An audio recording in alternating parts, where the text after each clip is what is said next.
Hello friends, कैसे हो? जी के 2020 यूट्यूब चैनल के एनसीईआरटी वीडियो सीरीज में आप सभी दोस्तों का हार्दिक स्वागत है। आज का हमारा सब्जेक्ट है इंडियन कॉन्स्टिट्यूशन एंड पॉलिटी और इस सब्जेक्ट में आज एक नए टॉपिक की हम चर्चा करने जा रहे हैं। आज का हमारा टॉपिक है वस्तु एवं सेवा कर। जी हाँ, गुड्स एंड सर्विस टैक्स के बारे में इस वीडियो में हम पढ़ने वाले हैं।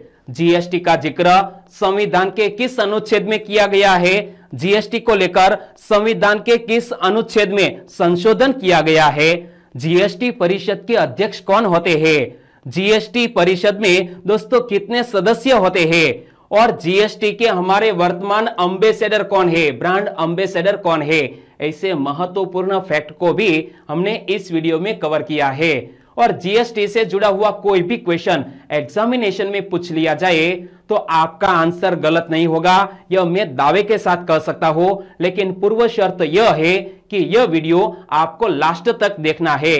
लास्ट में कमेंट सेक्शन में जरूर बताना कि आपको यह वीडियो कैसा लगा। चलिए बिना वक्त गंवाए स्टार्ट करें। तो वस्तु एवं सेवा कर यानी कि जीएसटी, जीएसटी का पूर्ण स्वरूप क्या होता है? Goods and service tax GST का पूर्ण स्वरूप है। तो वस्तु एवं सेवा कर को भारतीय कर सुधारों में सबसे महत्वपूर्ण माना जा रहा है।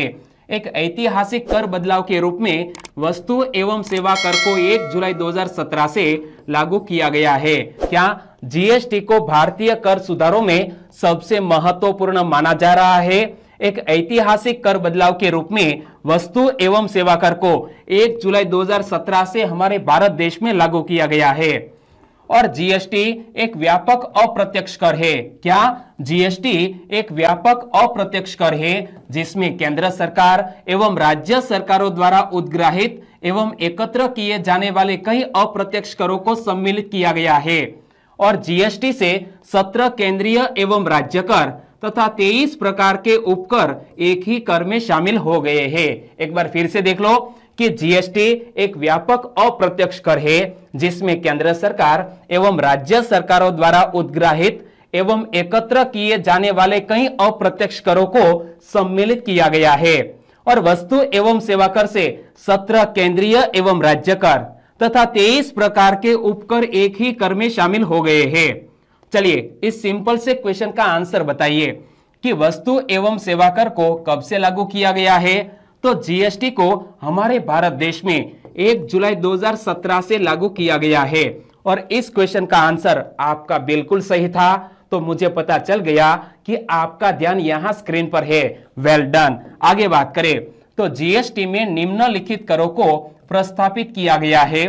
तो केंद्र सरकार द्वारा लगाए गए एवं संग्रह किए जाने वाले कर दोस्तों जीएसटी में जो शामिल किए गए हैं, केंद्र सरकार द्वारा लगाए गए एवं संग्रह किए जाने वाले कर जो जीएसटी में शामिल किए गए हैं, उनकी बात सबसे पहले करें तो केंद्रीय उत्पाद शुल्क, दवाइयां और प्रसाधन पदार्थ, अतिरिक्त उत्पाद शुल्क, विशेष महत्व की वस्तुओं के अतिरिक्त उत्पाद शुल्क, और इसके अलावा अतिरिक्त उत्पाद शुल्क जो कपड़ा और कपड़ों की वस्तुओं से अतिरिक्त उत्पाद शुल्क लगाया जाता है वह, अतिरिक्त सीमा शुल्क, अतिरिक्त विशेष सीमा शुल्क, सेवा कर यानी कि सर्विस टैक्स, केंद्रीय अधिभार एवं उपकर जहां तक ये वस्तुओं और सेवाओं की आपूर्ति से संबंधित है।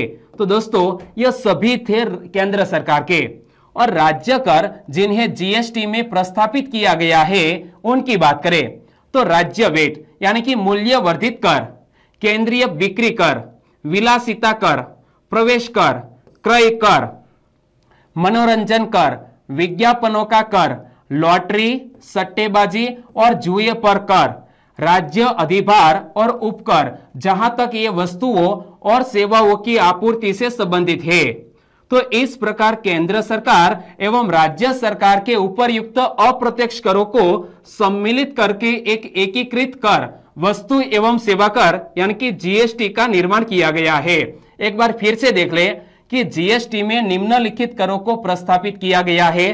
केंद्र सरकार द्वारा लगाए गए एवं संग्रह किए जाने वाले कर की सबसे पहले बात करें तो केंद्रीय उत्पाद शुल्क दवाइयां और प्रसाधन पदार्थ के उत्पाद शुल्क, अतिरिक्त उत्पाद शुल्क, विशेष महत्व की वस्तुओं के यह अतिरिक्त उत्पाद शुल्क, और अतिरिक्त उत्पाद शुल्क कपड़ा और कपड़ों की वस्तुओं के, अतिरिक्त सीमा शुल्क, अतिरिक्त विशेष सीमा शुल्क, सेवा कर, केंद्रीय अधिभार एवं उपकर जहां तक ये वस्तुओं और सेवाओं की आपूर्ति से संबंधित है, और राज्य कर जिन्हें जीएसटी में प्रस्थापित किया गया है वह है राज्य वेट यानी कि मूल्यवर्धित कर, केंद्रीय बिक्री कर, विलासिता कर, प्रवेश कर, क्रय कर, मनोरंजन कर, विज्ञापनों का कर, लॉटरी, सट्टेबाजी और जुए पर का कर, राज्य अधिभार और उपकर जहां तक ये वस्तुओं और सेवाओं की आपूर्ति से संबंधित है।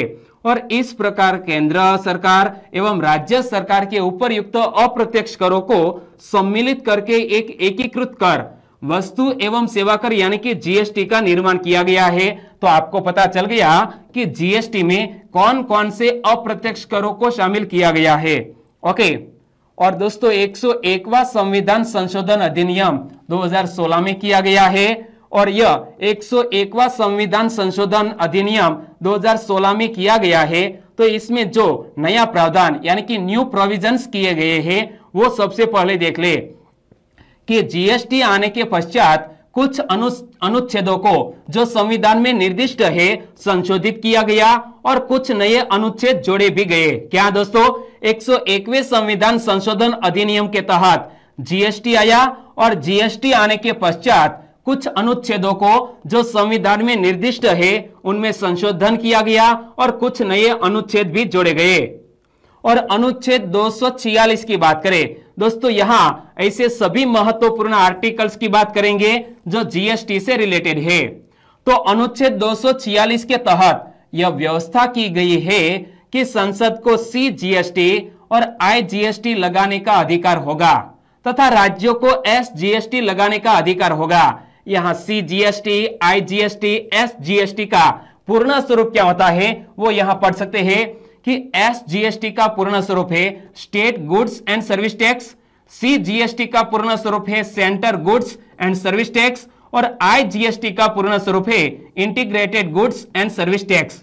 तो अनुच्छेद 246 के तहत यह व्यवस्था की गई है कि संसद को सीजीएसटी और आईजीएसटी लगाने का अधिकार होगा और राज्यों को एसजीएसटी लगाने का अधिकार होगा। और अनुच्छेद 248 में क्या प्रावधान किया गया है? अनुच्छेद 248 यह बताता है कि कौन से विधान मंडल के पास कौन से अधिकार होंगे, और अनुच्छेद 246 से 248 तीनों सूचियों से संबंधित है, संघ सूची, राज्य सूची और समवर्ती सूची। एक बार फिर से देख लो कि अनुच्छेद 248 यह बताता है कि कौन से विधान मंडल के पास कौन से अधिकार होंगे। अनुच्छेद 246 से 248 तीनों सूचियों से संबंधित है, संघ सूची, राज्य सूची और समवर्ती सूची से। और अनुच्छेद 268 ए की बात करें तो अनुच्छेद 268 ए पहले सेवा कर का प्रावधान करता था, अब यह अनुच्छेद संविधान से समाप्त कर दिया गया है। क्या दोस्तों, अनुच्छेद 268 ए पहले सर्विस टैक्स का प्रावधान करता था हमारे कॉन्स्टिट्यूशन में, लेकिन अब यह अनुच्छेद संविधान से समाप्त कर दिया गया है। और दोस्तों अनुच्छेद 269 की बात करें तो अनुच्छेद 269 के तहत पहले जो अंतरराज्यीय लेन देन होता था उस पर कर केंद्र लेता था, परंतु उसे राज्यों में बांट दिया जाता था। अनुच्छेद 269 में अब एक नया अनुच्छेद 269 ए जोड़कर आईजीएसटी का प्रावधान किया गया है और यह अंतरराज्यीय लेन देन पर लगता है। अब अगर वस्तु का बाहर से आयात होगा तो वहां सीमा शुल्क के साथ साथ आईजीएसटी भी लगेगा। यहां से एक महत्वपूर्ण क्वेश्चन निकल सकता है कि संविधान के किस अनुच्छेद को जोड़कर आईजीएसटी का प्रावधान किया गया है? अनुच्छेद 269 ए को जोड़कर।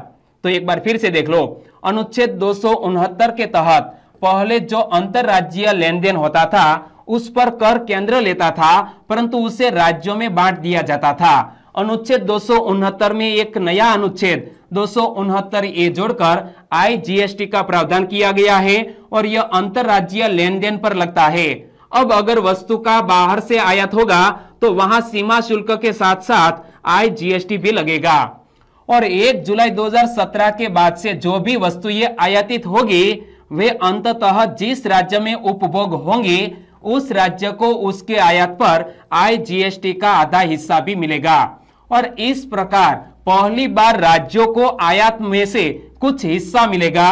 विशेष आर्थिक क्षेत्र यानी कि स्पेशल इकोनॉमिक जोन पर भी IGST लगेगा। यहां से एक बार फिर से देख लो कि 1 जुलाई 2017 के बाद से जो भी वस्तुएं आयातित होंगी वे अंततः जिस राज्य में उपभोग होंगी उस राज्य को उसके आयात पर IGST का आधा हिस्सा भी मिलेगा। इस प्रकार पहली बार राज्यों को आयात में से कुछ हिस्सा मिलेगा। विशेष आर्थिक क्षेत्र यानी कि स्पेशल इकोनॉमिक जोन पर भी IGST लगेगा। और दोस्तों अनुच्छेद 270 की बात करें तो अनुच्छेद 270 के तहत जो कर केंद्र लगाता और वसूलता था उसके बाद इसे राज्यों में बांट दिया जाता था।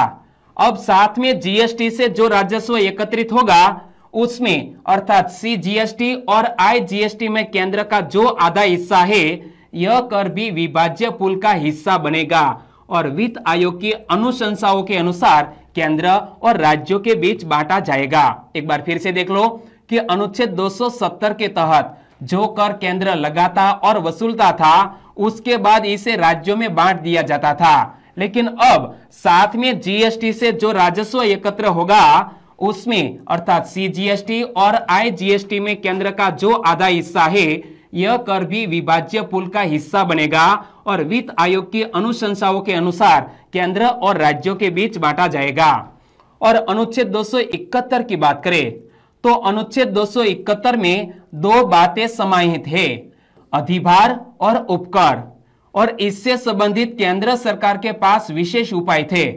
केंद्र का कर संग्रह कम होने पर केंद्र अनुच्छेद 269 और अनुच्छेद 270 में जो कर का प्रावधान था उन पर अधिभार या उपकर लगा सकता था, जिसमें जो भी कर केंद्र लगाता था उसका सारा पैसा केंद्र को मिलता था तथा राज्यों को कोई पैसा नहीं मिलता था।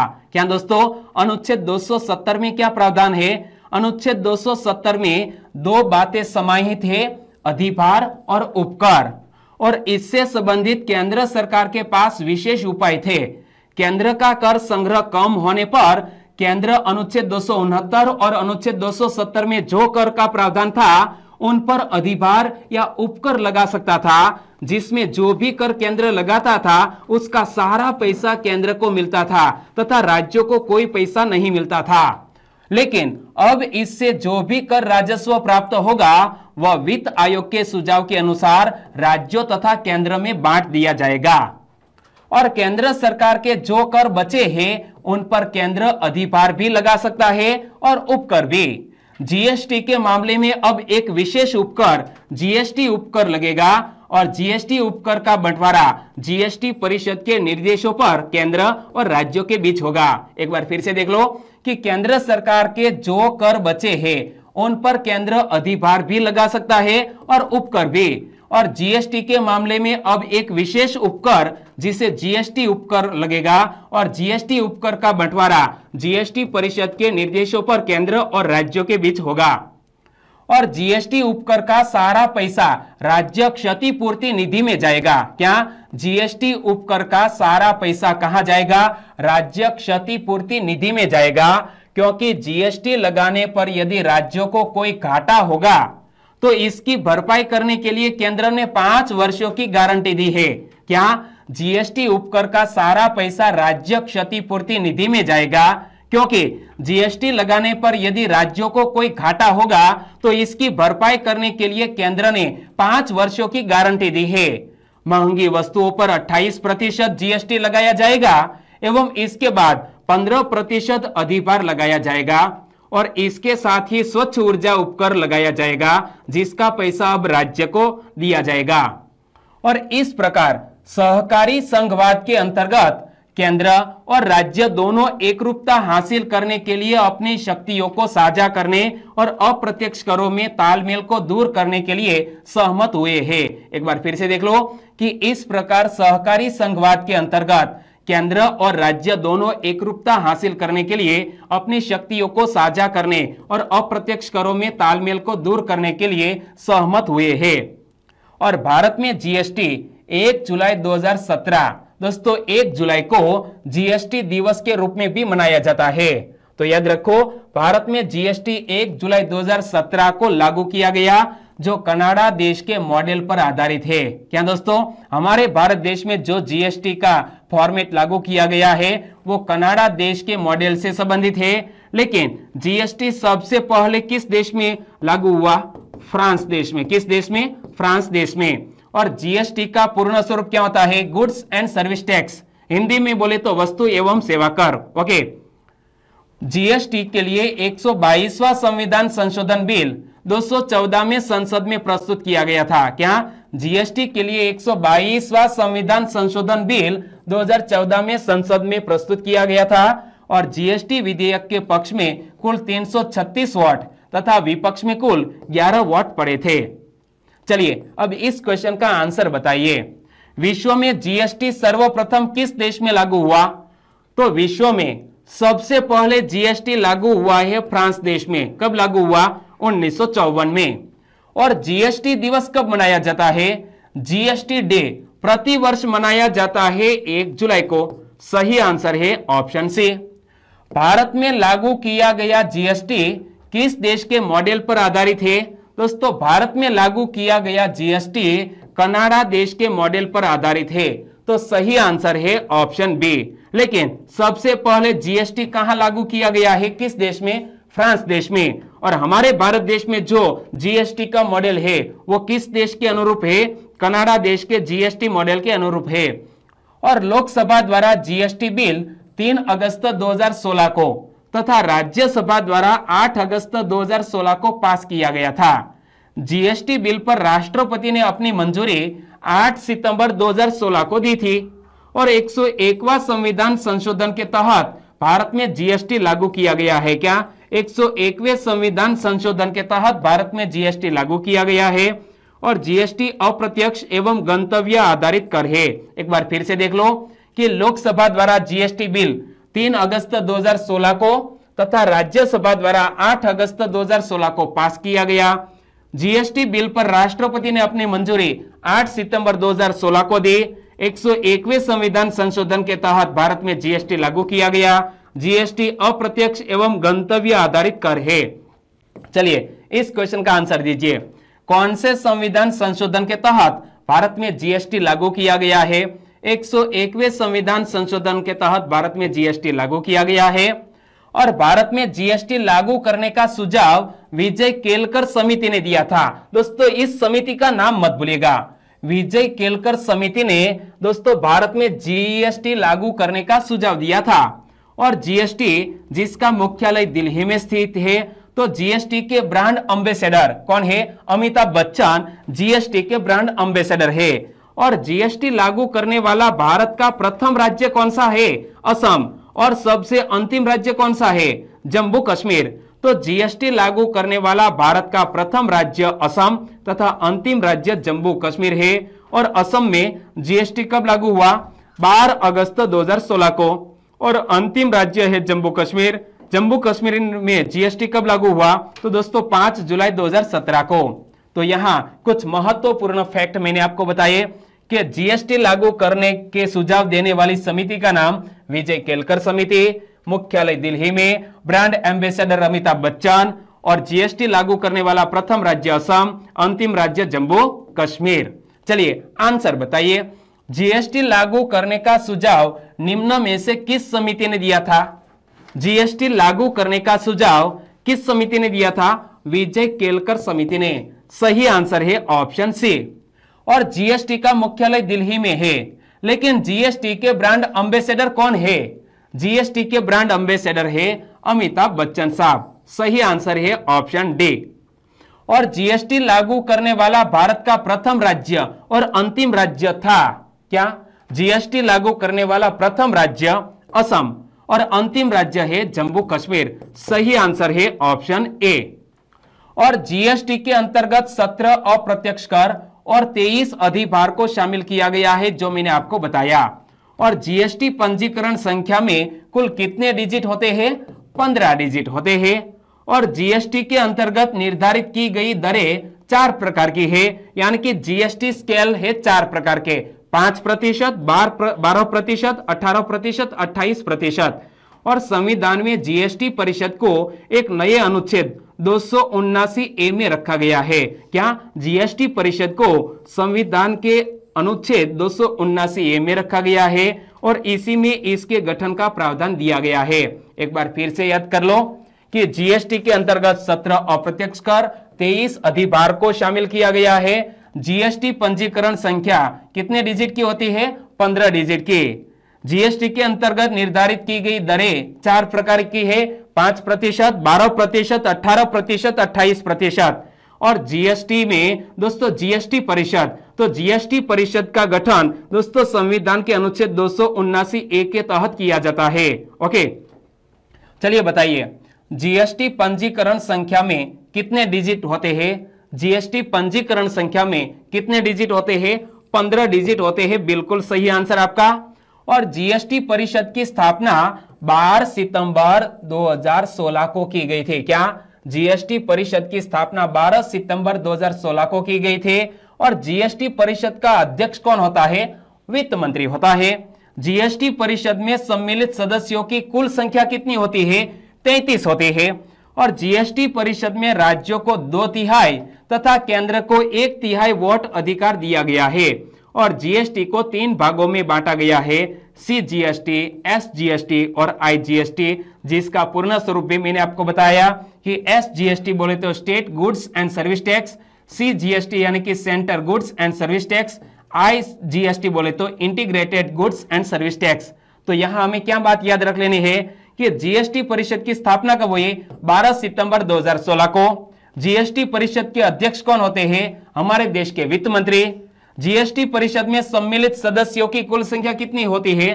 33 होती है। और जीएसटी परिषद में राज्यों के 2/3 तथा केंद्र के 1/3 वोट अधिकार दिया गया है। और तीनों के फुल फॉर्म भी हमने याद रख लिए। ओके, जीएसटी परिषद का अध्यक्ष कौन होता है? बताइए, जीएसटी परिषद का अध्यक्ष कौन होता है? वित्त मंत्री। सही आंसर है ऑप्शन बी। और जीएसटी का एसजीएसटी, सीजीएसटी, आईजीएसटी का पूर्ण स्वरूप मैंने आपको 3 बार बताया, यहां बड़े अक्षरों में है, एक बार देख लीजिए कि एसजीएसटी का पूर्ण स्वरूप state goods and service tax, CGST का पूर्ण स्वरूप centre goods and service tax, IGST का पूर्ण स्वरूप integrated goods and service tax.